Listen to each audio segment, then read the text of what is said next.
Welcome to a visual presentation on the art movement of hyperrealism documented through the works of Australian sculptor Ron Mueck. My name is Damon Johnstone. Hyperrealism is an art movement that is relatively new, although the evolution of hyperrealism can be told in relation to other influential art styles preceding it, tracing back through photorealism, also known as superrealism, and before that realism, the mid-1800s. Hyperrealism began in the early 70s, when it got its name in 1973 as the Belgian art dealer Izzy Bricot made Le Hyperrealisme, the title for one of his major exhibitions at his gallery in Brussels, featuring work from American photorealists such as Ralph Goings and Chuck Close. At this point, enthusiasts were able to be entranced by viewing what seemed like a photo, only to realise that the photo was actually made by brushstrokes. And this has been the core technique of a photorealist. Artists who attempt to reproduce a photograph as realistically as possible through the discipline of other mediums, specifically painting and drawing. It has been recognised as a reaction to abstract expressionism and is primarily applied to the works of American artists during the late 1960s and early 1970s. Here is Chuck Close, followed by his painting Big Self-Portrait from 1968. Which is approximately 3 metres high by 2 metres wide, and the final image is the artist at work as he paints Mark, one of his most famous pieces from 1979. And this is Ralph Goings, followed by his painting Pie and Iced Tea from 1987, which became part of many international exhibitions by the artist, along with a series of works depicting American diner-related still lives and condiments, which were the subjects of his paintings. Lastly is an image of Ralph Goings at work in his studio in 1972. I will also add, sadly, both of these leaders of photorealism and hyperrealism passed away quite recently, as you can see in their bios. But what a splendid body of work each of them have left society with. Truly sensational. Artists only continue to build upon the work of photorealists, which has seen some amazing artists further develop the hyperrealism art movement. These artists have been able to and continue to achieve flawless impressions of both sharp, high-definition photographs and also exceptionally precise renditions of humans and other life forms. In this presentation, I will be revealing the sculptor Ron Mueck and his pursuit of hyper-realistic figures as he left behind almost a lifetime of behind-the-scenes puppet making when he challenged his dreams of being a recognised artist. Australian-born artist Ron Mueck is a giant inspiration in the field of contemporary art as he offers his audiences a sneak peek at his technical skills in every piece that he has made. His ability to build such large sculptures that replicate human form are outstanding and simply breathtaking. Mueck spent 20 years in Australia and British television and advertising. His earliest works are best remembered on iconic children's television shows such as the Australian TV show The Wackadoo Cafe by Jim Howes and Terry Denton, a puppet segment of the children's television series Liftoff, which had 78 episodes in total and won several awards for the best children's television show. The Australian afternoon children's television series Shirl's Neighbourhood, produced by Jennifer Hooks and Richard Bentz, where Ron made, voiced and operated the puppets. Greenfinger the Garden Gnome, Old Possum, Stanley the Snake and Claude the Crow, starring alongside the lead singer of Skyhooks, Graham Shirley Strawn. Ron was working internationally filming segments of the hit children's TV show Fraggle Rock when he was then recruited by Dave Goelz, the puppeteer who plays Gonzo in Jim Henson's The Muppet Show. This inspired Ron to move to London in 1982, where he worked on several Henson productions, most notably his unforgettable work in the movie Labyrinth, which starred the internationally acclaimed singer David Bowie, who played the Goblin King. In this movie production, Mueck made, and with the help of Aussie actor Rob Mills to operate the large creature, the two men were the puppeteers of Ludo, a gigantic beast whom Sarah, the protagonist in the film, rescues from a group of cruel goblins. Mueck was also the voice for Ludo in the movie. After Labyrinth, Ron continued to work at the New York Muppet Workshop with the Muppet Design team. Mueck's experience during this time led him to work on all manner of films, and he became extremely popular for his creative and technical abilities in this field. However, Mueck saw himself as being just another behind-the-scenes creative who rarely got recognised for the quality that he felt was being put into his creations. And so, as it happened, in 1995 at age 37, Ron Mueck would make his first hyperrealistic sculpture. It was Ron's mother-in-law, artist Paula Reggio, a very accomplished painter from Portugal, who asked him to make a Pinocchio figure for her to include in her 1995 exhibition as a tableau to accompany one of her paintings being exhibited, Geppetto washing Pinocchio, launched at the very prominent Hayward Gallery in London. This very idea and encouragement from Reggio became the pivotal moment where Ron Mueck started his life as a sculptor. The astonishing lifelike sculptures created by Mueck can take up to and over a year to complete. Ron's technical ability to use all the tools that are accessible to him are commendable and certainly characterise the long history that himself and his family of toy makers are famous for. Ron Mueck exhibits all over the world and has been able to fascinate his audiences with so many of the most realistic versions of humanity. He opens doors into our lives and allows his viewers to come closer to that personal space that he shares with us, with his sculptures. It is extraordinary to stand up close and personal with a Mueck, and in a way, it seems surreal to be invited the opportunity when you experience doing so. He takes new risks each time. He creates each piece and challenges yet another classical representation of a human life being and doing.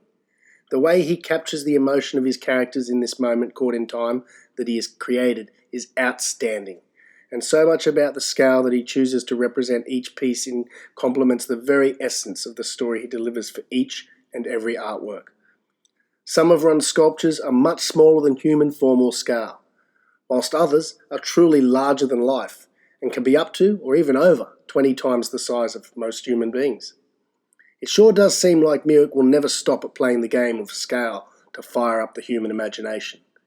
He will always amaze people with his huge sculptures which portray the hyper-realistic situations of human life. Sculptures which essentially are identical doppelgangers of human beings, or just smaller dwarfed versions. They are all constructed with silicon, synthetic hair, fiberglass, and several special biological resins. Many of Ron's sculptures are positioned to be able to walk around, making him one of the most generous artists in the environment of galleries. Typically, Ron works step by step when developing his ideas, starting with clay, and then scaling up the figure until he is satisfied with its size. Then he will create a mould for the figure, and the process goes on until he has finished hand painting every part of his sculpture, adding paws, skin imperfections, hair, eyelashes, always made of the appropriate size pieces of nylon for the size sculpture that it is to be drilled and placed into.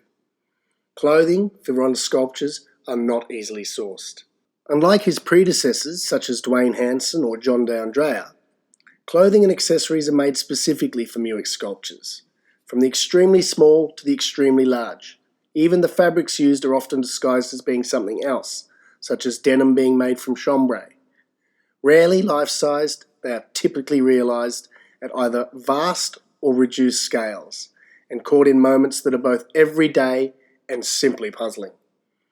At Ron's exhibition in New Zealand at Christchurch Art Gallery, June 2019 to March 2020, Mueck's newest and compelling Chicken Man took centre stage, and like all of his other works, it echoes common human experience, with respect to the human vulnerability in all of us.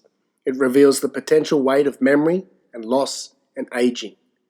Mueck finds the most expressive potential in another person's meticulous behaviour, and through observing the human frame, he reflects such quality impressions. Meanwhile, across the kitchen table, Chicken and Man face each other intently. Hyperrealist artist Ron Mueck has created hundreds of sculptures since 1996. After all, every exhibited piece has already been made more than twice, and though his exhibition pieces make up about 40 or so, how could we not include the 100 sculptures just in his one exhibition piece, Mass, which consists of 100 giant skulls, which was unveiled at the National Gallery of Victoria's International Triennial in 2017. Mueck started out by making a model of the gallery space, then added 100 miniature skulls he had handmade into the space, and began to coordinate the way his skulls would sit in the gallery. Meticulous work indeed. Each hand-finished skull was cast in resin and was varied after the casting as Ron determined what changes needed to be made to every single skull. When it finally came to the installation process, Ron was responding to the space and was re-sculpting his work as he filled the room with his 100 skulls. Cranes were used in the gallery during installation to stack the highest skulls, and overall it was the largest installation Ron has been commissioned to date. Thaddeus Ropack, which are a group of galleries founded in 1981 by the Austrian gallerist Thaddeus Ropack, have exhibitions happening right now exhibiting Ron Mueck's latest works.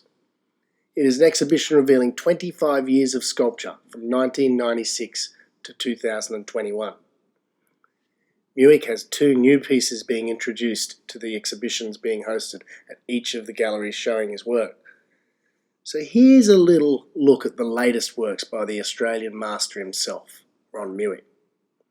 Firstly, there is Dead Weight, which weighs a whopping 1 tonne. It is finished in cast iron and is Ron's first sculpture being exhibited made from this material. Interestingly, Ron has left the marks of reproduction on this piece, which gives a very different perspective to a shape that he has obviously made many, many times before. The other is a sculpture called Dark Place, which has actually taken Ron 7 years to construct. And if we look at some of his workshop imagery, where he's doing other things in his studio, you can see up on the back wall the drawings of this art piece prior to its production. With such an absolute eye for detail and a meticulous method of planning and executing those visions, it would be impossible to place a real value on the rewards that would be being achieved by Ron Mueck as he continues to push his profession into greater dimensions. But here is a quick look at the value that others place on works by Ron Mueck. Here are some of the prices paid for Mueck's works, from miniature replicas of his larger original sculptures, the price from £30,000 to £60,000. His sculpture, Man in Blankets, sold for $447,000 in the year 2000. Ron Mueck's Swaddled Baby sold for an estimated $200,000 to $300,000 in 2008. His sculpture, Man Under Cardigan, was auctioned between £400,000 to £600,000 in 2011. In 2012, Ron Mueck's sculpture, Mother and Child, sold between £500,000 to £700,000. A replica of Mask 2, made out of dental plaster and signed as number 7 of 12, sold for $40,000 to $60,000. Or limited edition key rings, priced between £200 to £300, sold in 2020. Ron Mueck has come a very long way since his puppet making days, and surely anyone who used to work alongside Ron would know all too well what he is truly capable of. In the meantime, I, like many others, remain very eager to see more of Ron's work as soon as possible. After all, he is one of the true masters of hyperrealism, and what an adventure he packs when his masterpieces come to town.